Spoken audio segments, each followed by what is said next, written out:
And so by 2012, Coca-Cola globally had steadily climbed again, but then started to drop off. And in 2011, they realized that in Australia, 50% of young Australians hadn't ever tasted Coca-Cola.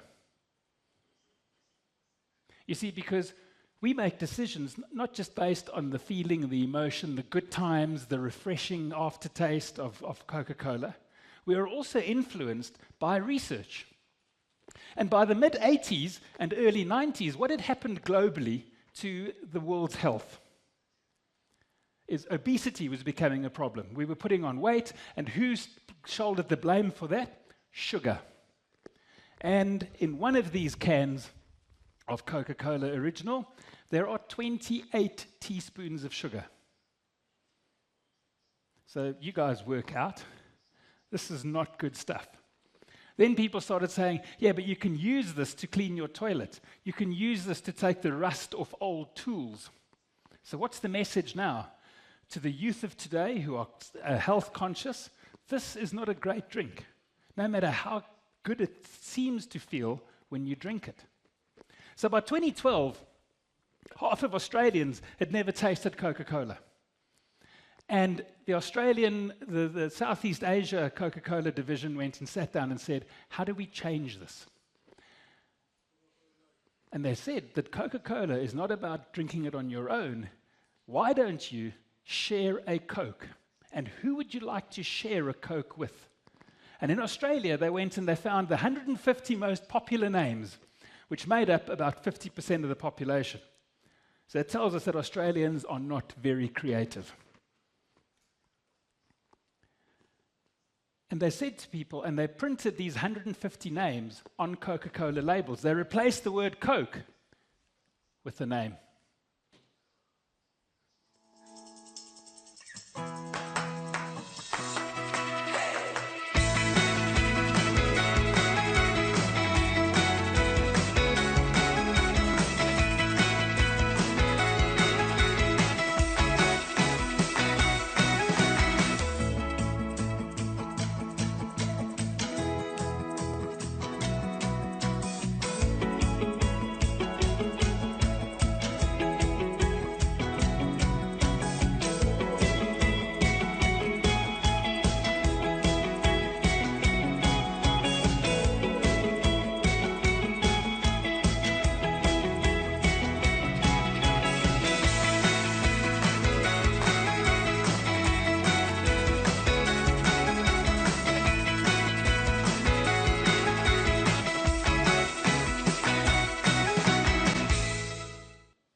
And people took to social media on this, and social media got people to share Cokes, and they took out print ads and plastered it all over traditional media, inviting somebody to find a friend to share a Coke with.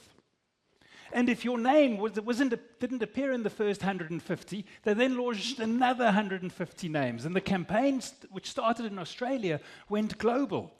And then they created these kiosks, where you could, at the drop of a hat, on the spur of the moment, whoever you're with, go up to the kiosk and instantly have a can of Coke printed with their name on. How's that for a first date? Right? Stuff the flowers. Here's a can with your significant other's name on.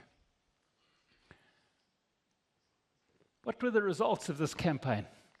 500,000 photos were shared with the Share Coke hashtag within 48 hours. Instantly, Australians just bought this and said, well, we've got to share this. 25 plus million new followers of Coca-Cola on Facebook within 2 weeks. An 870% increase in Coca-Cola's website traffic. This campaign cost them $3.3 billion in the first year. But the return on that $3.3 billion investment was $58 billion in sales. If you're in marketing, you're all about ROI. What is the return on my investment? How are you going to beat this? This is incredible. And the product didn't change. The label, the brand didn't change. What changed? the emotional connection people have with the brand and the overt invitation of, you shouldn't be drinking this alone, but you should be drinking it. Who would you like to drink it with?